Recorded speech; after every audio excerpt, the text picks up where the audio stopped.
All right, let's go. Welcome back into the Skooshi Sports Podcast and the Skooshi Sports Report for your week, where I bring you the latest sporting news from around the globe in a wide range of sports. And let me tell you first, this episode is absolutely jam-packed. Holy motherfucking shit, it is jam-packed.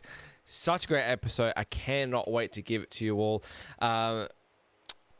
Obviously, yesterday, or when you're watching this, so yesterday I released my NRL draw analysis for 2026, the NRL season. I'm not gonna say it's right around the corner because we're still like a good over 10 weeks away from the preseason, but the NRL draw is out. Had a good analyze of it, and I have given you guys a debrief on who has it tough, who has it easy, and obviously the marquee games we'll get excited for next year as well.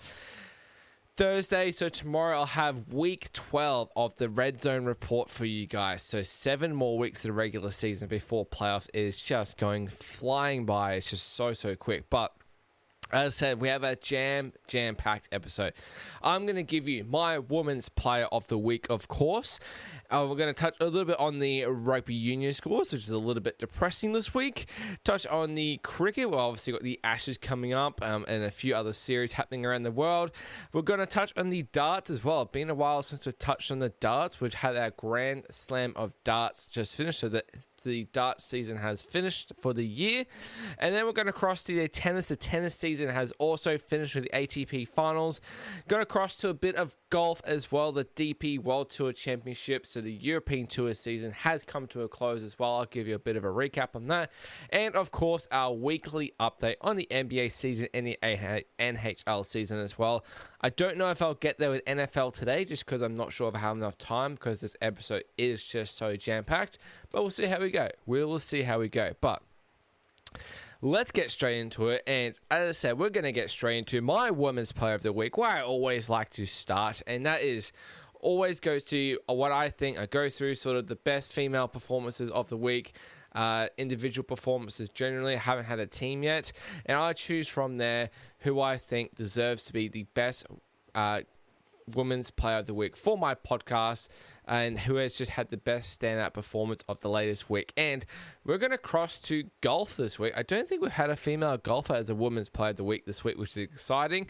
And we're coming to a close very soon in the LPGA Tour season, which finishes next week, or this week coming, at that Tour Championship. But they've had the penultimate event this week on LPGA Tour. And my Women's Player of the Week is the champion of the Annika driven by Gamebridge at Pelican, and that is Lynn Grant from Sweden. She's 26 years old, and she won this tournament at 19 under, which is just absolutely stellar. Real cool sort of like around the world sort of moments. That Lynn Grant, she's from Sweden. This tournament was hosted by Annika Sorenstam, and if you just sort of don't know too much about golf, Annika Sorenstam is essentially like the GOAT when it comes to women's golf, and she's from Sweden as well. So she won many events on the LPGA Tour, sort of like in the 2000s, that sort of thing. Absolutely killed it. Definitely GOAT when I believe when it comes to female golfers. So just like a sort of a small world sort of moment, like full circle. That's what the term I was looking for. Full circle moment for Lynn Grant there, winning this one, hosted by essentially her idol, Annika Sorenstam. So as I said, it was the second last event of the LPGA Tour season. She shot 68, 63, 65, and 65 in the last round and a par 70. So 2 under, 7 under, 5 under, and 5 under to finish on 19 under. It's her second ever win on the LPGA Tour as well, which is really cool. But some epic stats from her tournament that's just gone. She went 43 straight holes in the tournament without a bogey. So I think it was like from the 11th hole of the second round, and then she bogeyed the last hole of her tournament. And 43 straight holes, so nearly 2.5 rounds without a bogey is just absolutely absurd. Absolutely absurd. And if you want to know a fun fact, your little mate Skooshi has actually had a bogey-free round in golf before. Little personal achievement of mine. But to go 43 straight holes without bogey is absolutely absurd. She won by 3 over US American Jennifer Kupcho. She was also a talent. Another stat as well. She hit 64 out of 72 greens in regulation. So she only missed 8 greens in regulation over 4 rounds. So average of 2 a round, which is just bonkers. So she had she had 16 birdie putts a round. So no wonder she shot 19 under. Absolutely crazy. She averaged under 30 putts as well. So under 30 putts around, hitting 16 greens around is mighty, mighty impressive. Just holding putts from all over the place. Iron game was just on fire. And she took home a cool 500,000 USD for that performance there. Absolutely awesome. Lynn Grant, my Women's Player of the Week for the Skooshi Sports Podcast, winning the Annika driven by Game Ridge at Pelican tournament there, 19 under. All right, let's get into your sporting highlights from the weekend. As I said, we're going to touch on the rugby union results. We're right into the thick of our internationals, end of year internationals at the moment. So I've been giving you my sort of deep review on the All Blacks games of the past. So obviously you'll see the All Blacks jersey behind me if you are on YouTube. I am an All Blacks fan. I have been raised by a Kiwi family, which I do absolutely love. And New Zealand are on their third leg of 4, essentially. It's the last game this weekend of their UK tour. So they played in Chicago a couple weeks ago against Ireland, and then they played Scotland the weekend before that. They won both of those, and now they travel to England, which I talked about last week in the podcast was easily our biggest game, essentially, of the year, right? It's always such a big clash. Going to England, they absolutely love to try and beat us. We've won the last 3 there, or had won the last 3 there. Won the last 5 or 6. That other one was a draw. So they had not beaten us in England since 2012. They had beaten us at the World Cup semi-final in 2019. But we had a little bit of success over England in sort of like the last sort of 10, 12 years. This changed, though, and England, all congratulations to them. I'll 100% put my hand up. They've 100% deserved to win this game. They are definitely the better team on the ground by far. By far. They won this one 33-19, winning this one by 2 converted tries. As I said, deeply deserved this one. And it's not like England got off to a fast start. It was actually the complete opposite. It's the All Blacks getting off to a fast start. We were 12-0 up inside 20 minutes, so it's a real tight tussle for the first 15 minutes, and then put a bit of pressure on them, and we scored a really well-built try down the left with Lester Fine Gakanuku. Had a little pick and go himself, sort of 1 meter out. Got the try, 5-0 up, and I was like, sweet, that's a good start, and then bang, we got down the other end of the field, switched left again. I think Beauden Barrett put a big cut-out ball to the left. Cody Taylor, the hooker, was by himself on the left wing there, stepped inside, scored a try, 12-0 up after 18 minutes. We're going bang, bang. I'm thinking, bloody oath, how good. That's what I like to see. Let's keep it up. And then we just sort of let England straight back in, just again, sort of switched off a little bit. England scored a try for scrum, and it was real soft defence with Ollie Lawrence scoring that try for England. Missed tackles by Leo Carter. Beauden Barrett missed a tackle as well. So it was back to 12-5, 25 minutes gone. And I was like, what, it's okay. It's 12-5. We're still in control. We've got the scoreboard lead. England kept sort of building possession. We kept holding defence. And then just before halftime, the 37th minute, George Ford kicks a drop goal. It's all good. 12-8. I'm not a biggest fan of drop goals, right? If you've got the ball, I think you should be trying to go for a try. It's all good. That's what the English do. Play a bit of kick tennis, kick drop goals. That's their thing. All good. Anyway, 12-8, kicks a drop goal. 2 minutes later, they get the ball down near just before halftime. What do? Kick another drop goal. I don't think I've seen 2 drop goals in 2 minutes in rugby.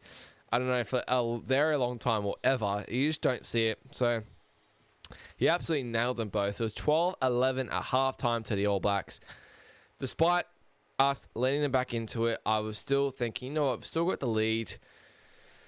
This is a really good chance to prove that we can have good second halves. Holy hell, was I wrong there. Had flashbacks of the South African game in Wellington. was not, and I had flashbacks of last week. These second halves are just brutal at the moment.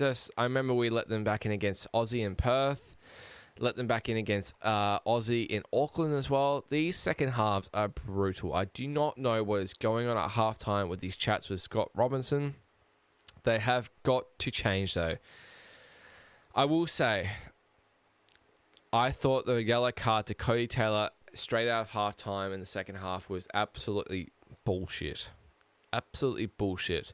How that is a yellow card for knocking the ball out of a player's hands when you're down on the ground in a ruck, I will never know. I get it, it's a penalty, but for that to be a yellow card, it was never, ever a try-scoring situation. They were literally 40 metres out from their line. That all day is just a knock-on. It's another to the All Blacks. It's another scrum to England, and you just move on. The fact that it was a yellow card is just bullshit and blasphemy and just so put me off. And then straight away, England kick it into touch, get a line-out drive, and they score straight away with Underhill. And just under the sticks, they take the lead 18-12, and I was just real pissed off after that. It just real killed sort of any momentum we were going to try and build in that second half, and then that whole second half, it was just all England from there.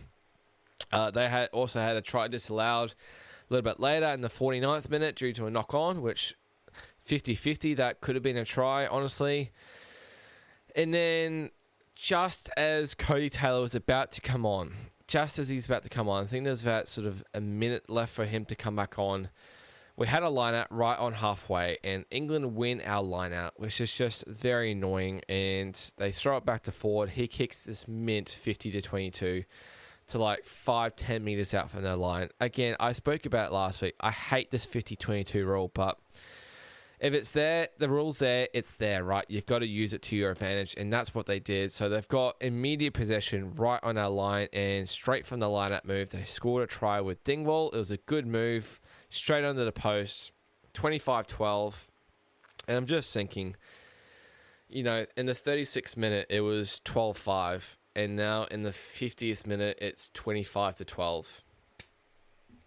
And it's just like, come on, man. Like 20 points in the space of 15 minutes. It's just like, come on. Like, what is this? Is just not the All Blacks. It's not All Blacks rugby. It's just...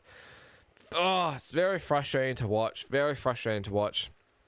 Anyway, we held our own for a little bit there, and then we gave ourselves a sniff. So Ben Earl got a yellow card at the 65th minute. And then from there, literally sort of the next play, we scored a try right under the sticks with Will Jordan. Nice move to the left. Damien McKenzie with the assist. So that made it 25-19, 15 minutes ago. And I was sort of thinking, you know what? Game on. England with the man in the bin. Let's try and get this going. And we just did nothing. And England sealed the game in the 75th minute with a penalty goal. So that made it, 28-19. So 9-point lead, 2-possession lead, 5 minutes ago. It was pretty much all over Red Rover. 15-15. So Ben Earl came back on. And just to rub salt in the wounds, the All Blacks tried to spread it inside their own half for this sort of a minute to go. Just missed a pass, went out the back. And this bench player that England have got, Pollock, he is absolutely on fire. He's such an impact player. He managed to sort of grubber it out there, and then Roebuck picked it up and scored a try in the corner just to rub a bit of salt in the wound. And yeah, 33-19, just like that. So, as I said, all credit to England for that one there. It just, again, that 20 minutes from the 40th to 60th is just really concerning. Again, it's just, for this game, it was more than 20 minutes. But, man, just like these 20-minute phases, it's just like, just drives me insane. So, not doing the Grand Slam this year, which is unfortunate. We don't get those opportunities very often in the UK to do a UK Grand Slam. We now play Wales this weekend. We're 28.5-point favourites in this one. That is, we're either going to lose by... I don't think we'll lose, but... Yeah, I don't know. I don't know about that one. Hey, see what sort of lineup we have. Scott Barrett was back as well for this one too. England, they go and play Argentina, who are 9.5-point favourites, who are coming off an epic comeback win. I'll touch on that a little bit. I forgot to mention as well, Rugby Union is starting, internationals are starting this little like 2-season sort of campaign with internationals. So it's not like your June series now where one team will visit, a Northern Hemisphere team will visit a Southern Hemisphere team for 3 matches.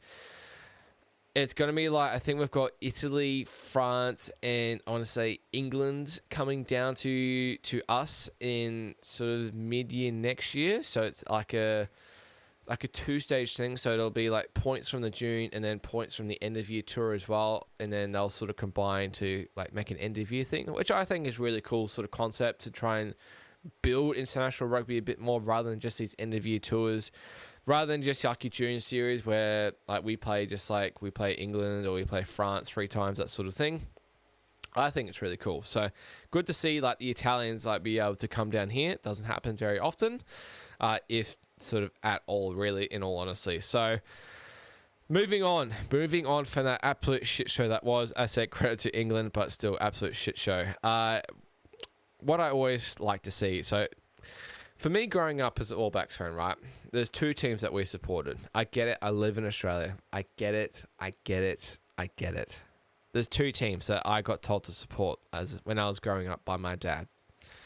We support the All Blacks, and then we support any team that is playing Australia. And I can't help but sort of smile at this result a little bit, because Ireland have absolutely pummeled the Wallabies 46-19.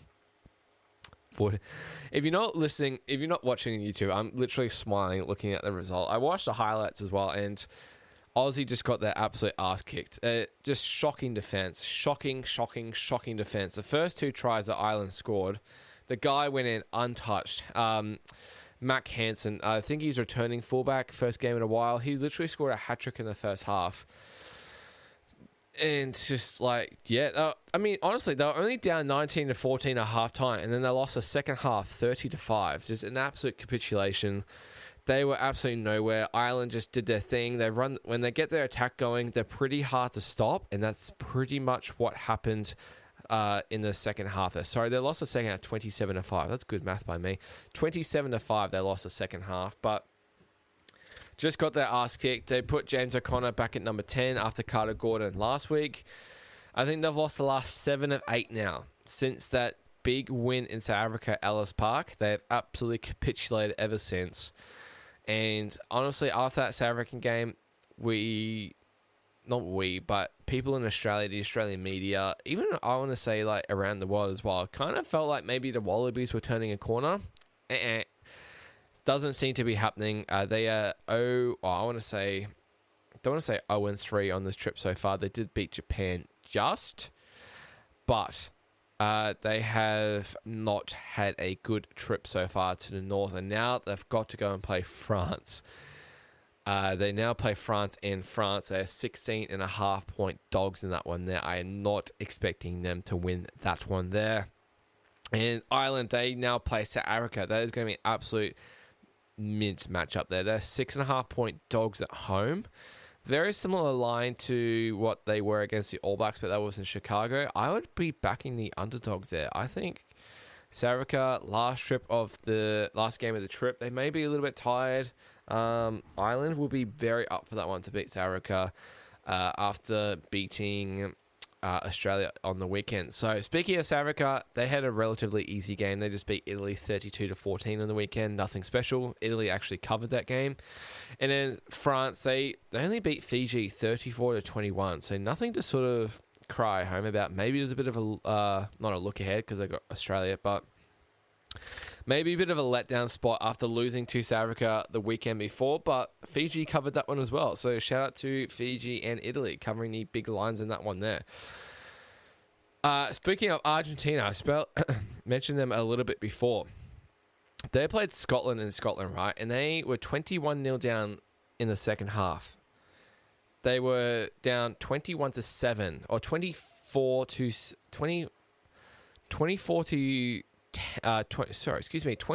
12 or 10 minutes ago, and they won 33-24. They scored 3 tries in the last 10 minutes to snatch it from Scotland. The biggest comeback, I believe, in Puma's history. I believe I read that. unreal. They've had such a good year, I think. They beat the All Blacks once in Argentina. They beat Australia here once. I think they've had a very successful year. They seem to be getting better and better every year, which is really cool to see. All right, that is your rugby news done. We've got to keep moving because this is a jam-packed episode, as I said, and I don't want to make this episode like an hour and a half long for you guys. I want to keep this short, sharp, and sweet. Moving on to a bit of cricket. Cricket's nice and easy this week. So obviously we've got the Ashes kicking off or bowling off in 2 days. Cannot wait. First ball 12:30 in Queensland, or sort of I believe that's 10:30 local time in Perth. Cannot wait. Australia versus England. 5-test series gets underway in Perth. Cannot wait. Literally the Ashes we're going for the next sort of month and a half.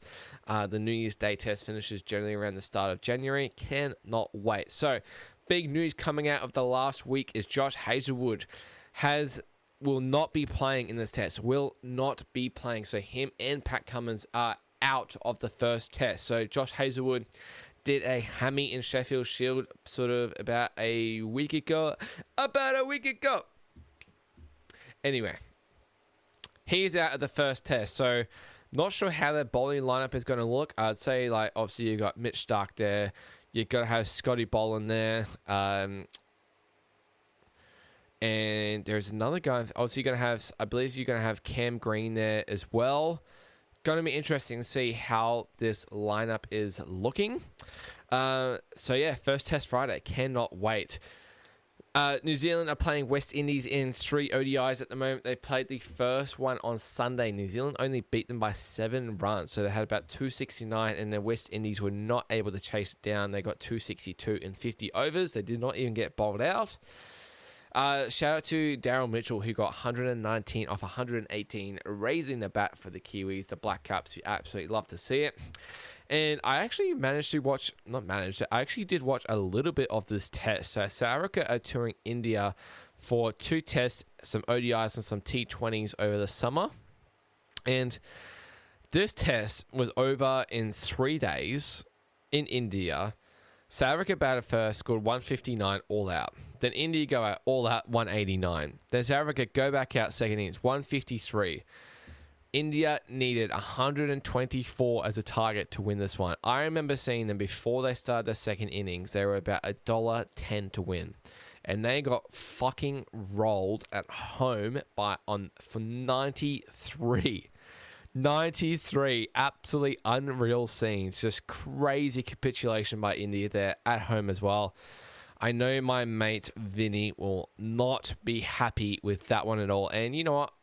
I know he's not happy. I tried to mention to him and he just kept ignoring me. Not happy about that one. You do kind of love to see it though in a way. Moving on to the darts end. Of course, I had my update from Dad over the weekend with this one here. Luke Littler, his man, the 18-year-old, has won the Grand Slam of darts and become the world number uno. You absolutely love to see it at 18 years old, which is just insane. So the Grand Slam of darts is essentially the end of season tournament that they have. So you have the top 32 players from the season race. They split into 8 groups of 4. From the 8 groups of 4, you top 2 of each group advance. So you play each player in your group once. So you play 3 matches, and then your top 2 out of each group advances from there. So you are left with 16 guys left after your group stage. Sweet, cool. Luke Littler then won his first round, essentially like the game before the quarterfinal 10-4. So it was first to 10. And then after that, it's first to 16 legs in that one, 5-0-1. He won his quarterfinal 16-12 against Josh Rock. Won his semi-final against Danny Noppert 16-9 in the semi. And then in the final, he played his very good mate in the world number 1. So it's world number 1 versus world number 2. Luke versus Luke. Luke Littler against Luke Humphreys. And Luke Littler gets the win 16-11 in that final there to beat the world number 1 and become world number 1 now. Absolutely love to see it. As I said, first to 16 legs in the final, winning 16-11. He averaged 100 0.61, which is just so good. It's insane. If you've ever tried to play darts before, 15 180s. I know he had a 167 finish as well. Just crazy. He had a 160 finish as well to win, I think, his 14th leg, which was like a really big turning point in the game. But this is a really tight tussle. It's not like Luke was leading the whole game. It was 9-9 at one point, and then sort of Luke pulled away for a couple legs there. Or Littler, should I say. Littler pulled away for a couple legs there. Gets the win 16-11, becomes the world number one, takes home £150,000, which is about 300,000 AUD for his efforts there. Heading into some good form, heading into the World Champs starting in about 4 weeks, which is going to be absolute scenes. The World Championships in darts at the Alexandra Palace. The Ali Pally is unreal. The 2026 World Champs finishes in the early January, 3rd of January, I believe the final is.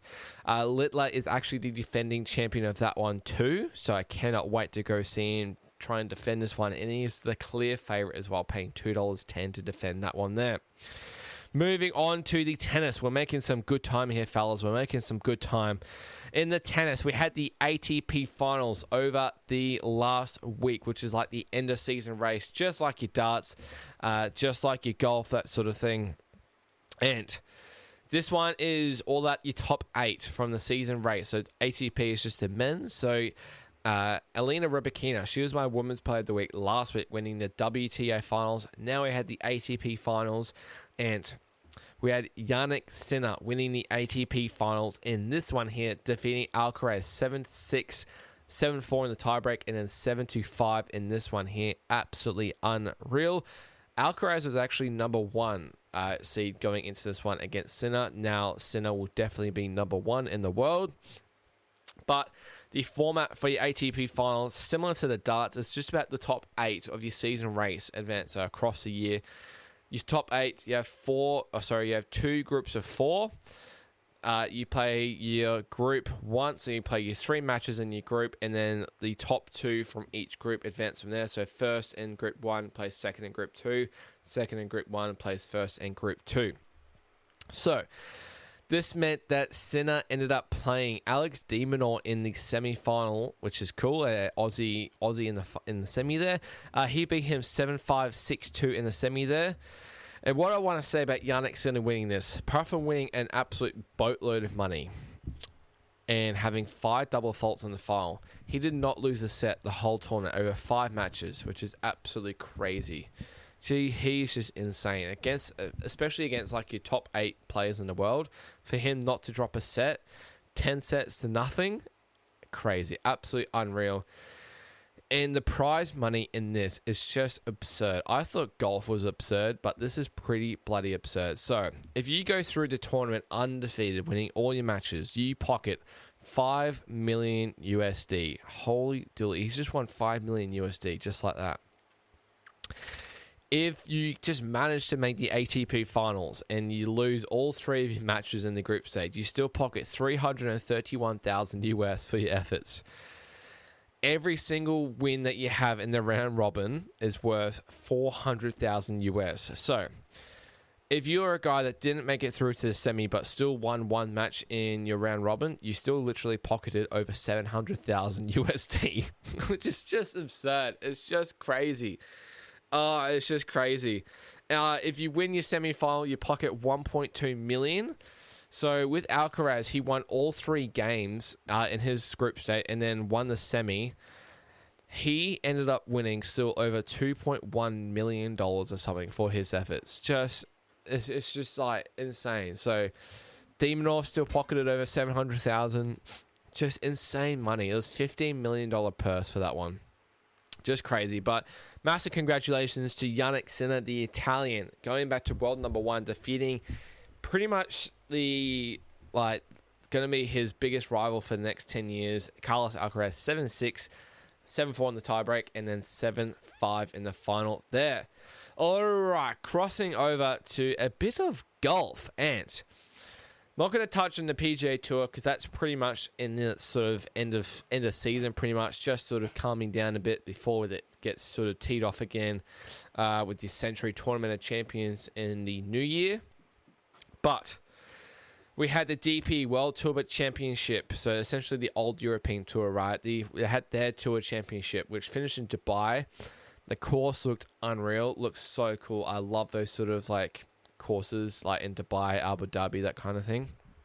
And Matty Fitzpatrick, the Englishman, won this one here, the actual tournament itself. He beat Rory McIlroy in a playoff at 18 under. I believe Rory put it in the water on a playoff. So Matt Fitzpatrick just needed a par to win that playoff there. But, well, not the same, but he still won 3 million euro for that one there, which is pretty insane for winning one tournament. He didn't win the season though. Ended up being Rory. Ended up winning the whole season. He deserved, right? He won the Masters. He won the Irish Open. He got lost in a playoff here. He's been the best player all year. He's thoroughly deserved it. Grand Slam champion this year. It's just, yeah. Congratulations to him. He won the DP World Tour Championship for a 7th time. 7th fucking time. He won his first one in 2012. Now he's just won his 7th in 2025. What a year for Rory McIlroy. As I said, DP World Tour champion, Irish Open champion at home, and then won the Masters as well to win the Grand Slam, and also winning a Ryder Cup. This guy has a stellar career. He won $2 million for the season. He also won $1.2 million for just losing in the playoffs. So he pocketed over $3 million as well.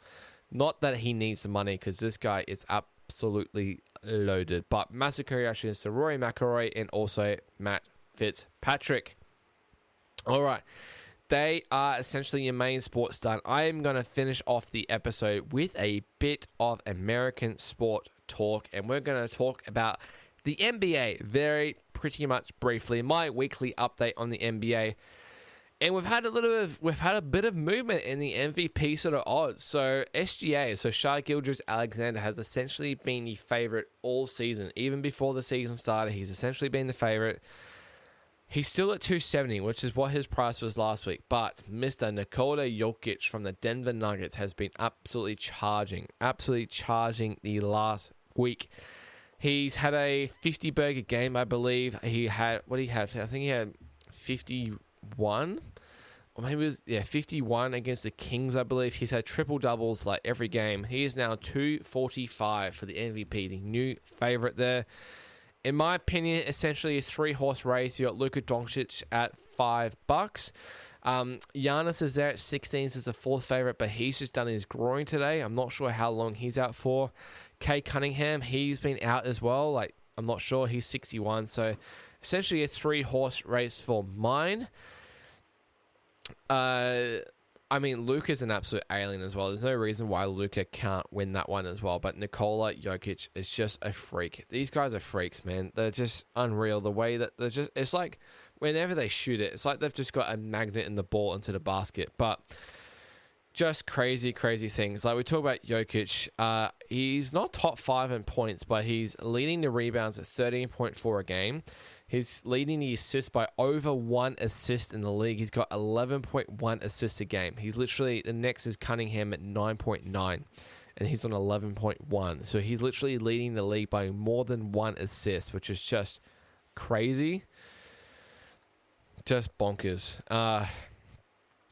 Shai Gilgeous-Alexander is third on the points at the moment on 31.9.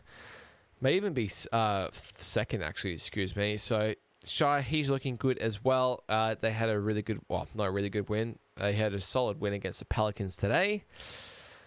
Looking at the Eastern Conference, and a bit of a surprise pack to start. They've won 10 on the trot, the Detroit Pistons. How bloody good.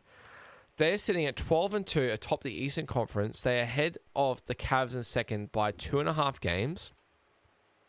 They are 7-1 at home, 4-1 on the road. They destroyed the Pacers today. They have a points differential of plus 6.7, so they're winning very convincingly as well. I remember last week I spoke about they had an overtime win against the Wizards, but ever since then they've been absolutely pounding teams. So massive credit to the Pistons. We've got the Cavs coming at second, and then sort of Raptors and Hawks are around the sort of top there as well. Good to see the Hawks doing well without Trae Young as well. I kind of have this theory that they're playing better without Trae Young, which seems to be the case. They've won 5 in a row now, 8-2 in their last 10. So they're in a really good form at the moment. You got your Knicks, Sixers are up there as well. I think they're like a very solid sort of top 6 at the moment. I can kind of see the Hawks fading away a little bit. But like the Bucks, like Giannis is injured now. The Heat, I don't know. I just don't believe in the Heat. The Bulls had a really strong start to the year, but now they've sort of gone 4-6 in their last 10. Bucks have gone 4-6 in the last 10. Just sort of a little bit, how you going? Boston, like they're going to really struggle this year without Tatum. They're having some good wins, like the 6-4 in the last 10. Jaylen Brown sort of stepping up a little bit, but they're just struggling without Jason Tatum, right? And that's understandable. At the moment, I know it's early in the season, they will not be making even the play-in stage of the playoffs for the Eastern Conference, which is pretty wild to see. But there are some pretty shite teams in the Eastern Conference as well. You got your Nets, the Wizards, and the Pacers. The Pacers, man, they're coming last overall, and they made the finals last year at the NBA. I get it. Halliburton's out essentially for the season. I lost him to an Achilles in Game 7 last season.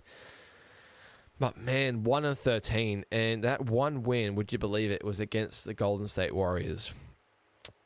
Imagine if they lost that, they'd be 0-13. They have a minus 14.5 point differential.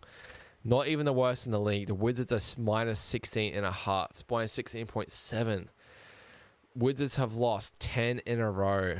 That is just crazy stats, man. Pacers have lost 8 in a row. There are some bad teams in the NBA this year.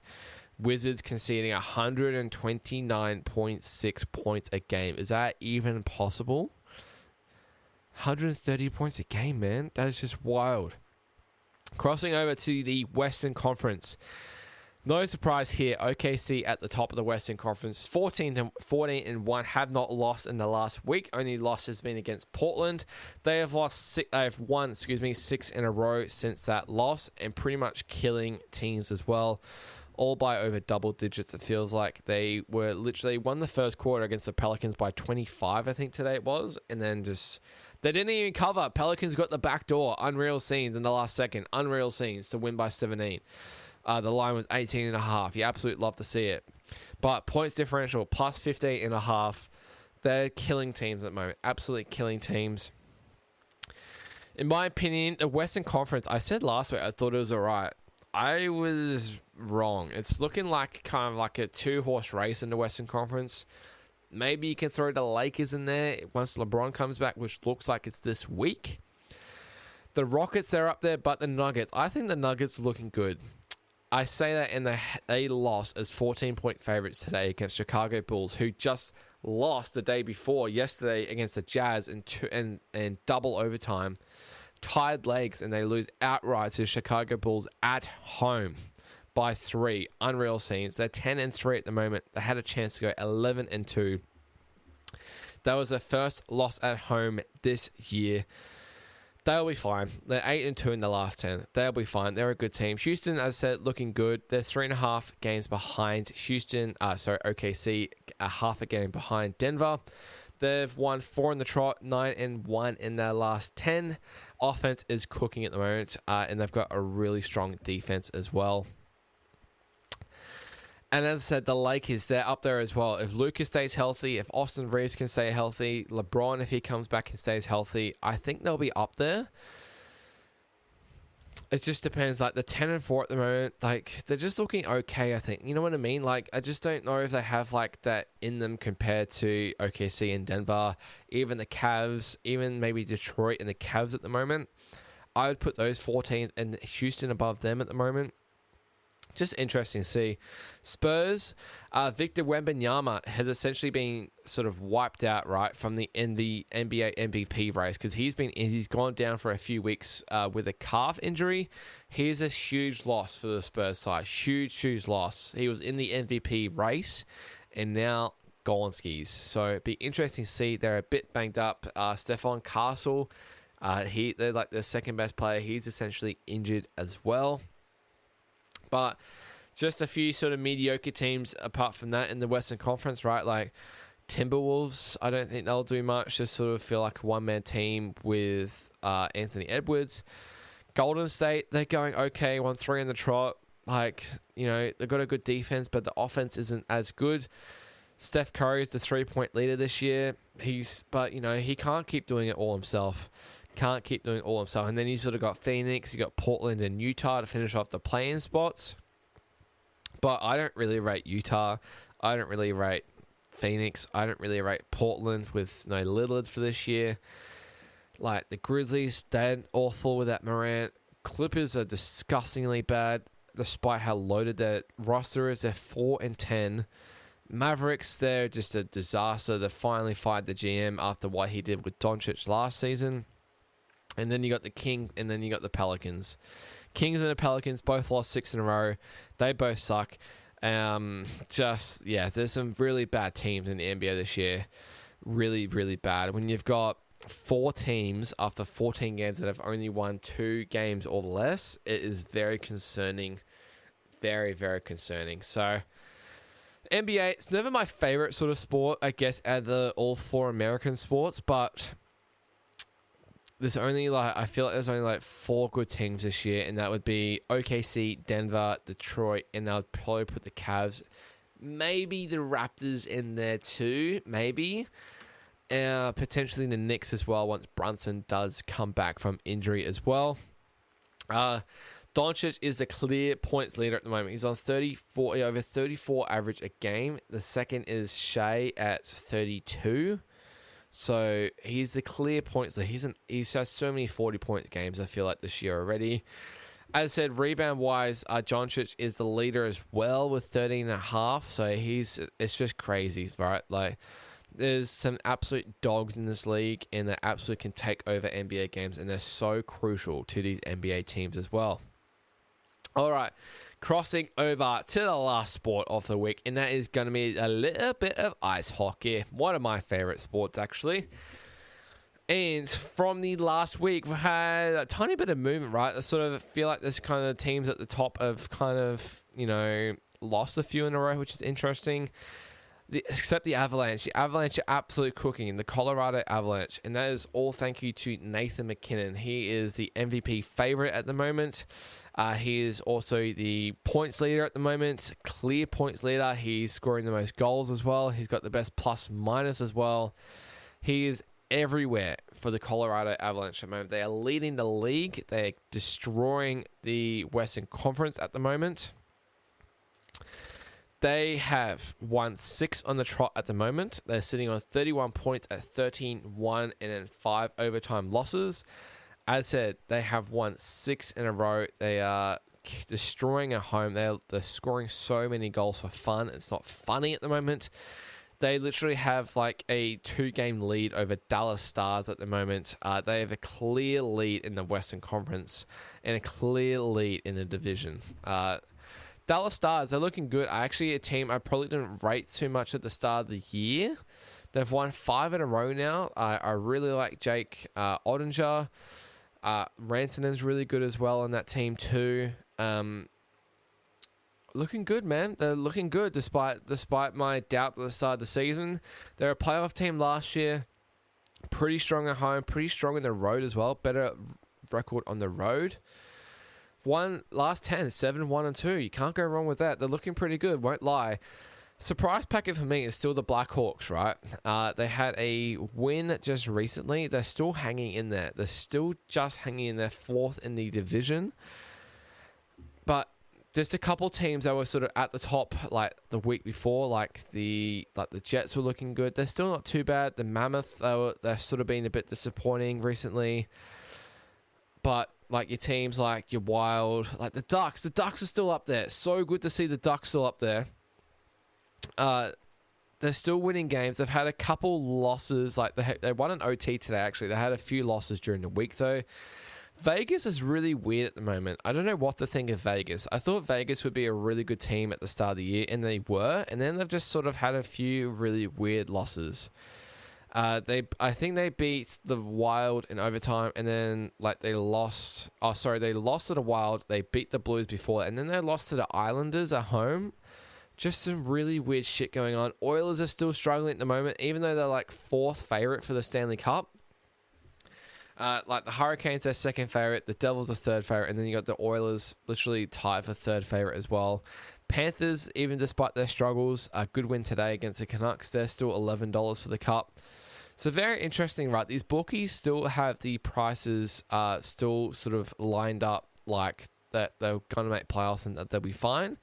But it will be sort of interesting to definitely sort of see how they go. Looking at the Eastern Conference, and the Canadians, who were top of the division last week, have now lost 4 on the trot. They lost a shootout today, and then the 3 games before that, they got smacked 6-1 to the Kings at home. Then they got smacked to the Dallas Stars 7-0 at home. They're sort of in a bit of a funk at the moment. Don't know what's going on. The goaltending is a bit, hey, how you going? Florida is slowly getting better. Bit here and there, but they are definitely getting better. The Leafs, they're a bit of a laughing stock, I won't lie. Lost 5 in a row, the Leafs, which is pretty bloody funny. They lost their last 3 in the last week since last week, so they are second last in the Atlantic Division at the moment. They have the same points as the Sabres, which is pretty bloody embarrassing. Looking at the Metro Division, Devils and the Canes are pretty clear top 2. And then surprise packets for me, the Penguins and the Islanders up there. I don't rate the Penguins this year. I think they'll fade off. And I also don't rate the Islanders. The Islanders had the number 1 draft pick last season. And then this new guy, Matt Schaefer, the number 1 pick, is absolutely killing it for the Islanders at the moment. I just think they'll start to fade away. I just think they'll start to fade away. I can't see them making playoffs. I can kind of see the Rangers after their poor start. They're starting to get in a bit of a roll now. Finally won a game at home. Finally won a game at home. I'm expecting them to do a little bit better as the season goes. And regression season for the Capitals. Not looking good. They had a win today against the Kings at home, but still coming last in the Metro Division at the moment. What was that? Third last in the conference at the moment. So they are in deep shit with Ovechkin there. They really need to get going if they want to try and replicate anything from last season. But as I said, Colorado Avalanche, they're the pretty clear-cut number 1 team in the NHL at the moment. As I said, Nathan McKinnon, their star player, is absolutely all around the ice at the moment. 33 points. He scored 14 goals. He's got a plus and minus of 19. So when he's on the ice, he is absolutely on fire. Speaking of Capitals just before, this is the weird thing because Logan Thompson, their main goalie, has the best save percentage this year. He's let in the least amount of goals this year, which is just super odd. So yeah, just interesting to see where this Capital team does go. So I'll keep bringing you my weekly review each week of the NBA and NHL. I don't think I'll have time for NFL today. We've gone, 47 minutes in. But we've absolutely destroyed the sporting slate today. I said, covering a bit of rugby, my women's player of the week, of course, as well. A bit of cricket, the darts, bit of tennis as well, the golf, and of course the American sports with NBA and NHL at the end. And NFL is obviously in full swing at the moment. MLB finished up a couple of weeks ago. But I'm absolutely loving it. So much sport on at the moment. Coming into a bit of silly season. Big Bash for the cricket also starts in a month. Completely forgot about that. The tennis, like the Australian Open, starts, in mid-January. They have a bit of a break until then. Cannot wait. So much sport around the corner. Obviously, the Ashes starts in 2 days as well. That is the main thing on my end. Cannot bloody wait. But that will do it for this episode of the Skooshi Sports Report, bringing you your latest sporting news from around the globe in the last week. Congratulations again to Lynn Grant from Sweden, my Women's Player of the Week from the podcast. Of course, guys, if you like the content and you like what you see, make sure to give it a massive like and a massive subscribe to the channel as well. Make sure you follow all my socials as well at Skooshi Sports, Instagram, TikTok, X, my Facebook page as well. All there for you. Make sure you give it a big like. I'm posting reels pretty much once, if not twice a day at the moment as well. So plenty of content coming your way. If you did want some NFL, I did actually do an NFL, little bit of a recap for like just over a minute over on my socials. Did a reel this afternoon about that. But that is all for me today. Thank you so much for tuning in. Make sure you watch out tomorrow for the Red Zone Report, where I'm back with some more NFL picks. Thank you so much for watching, and cheers.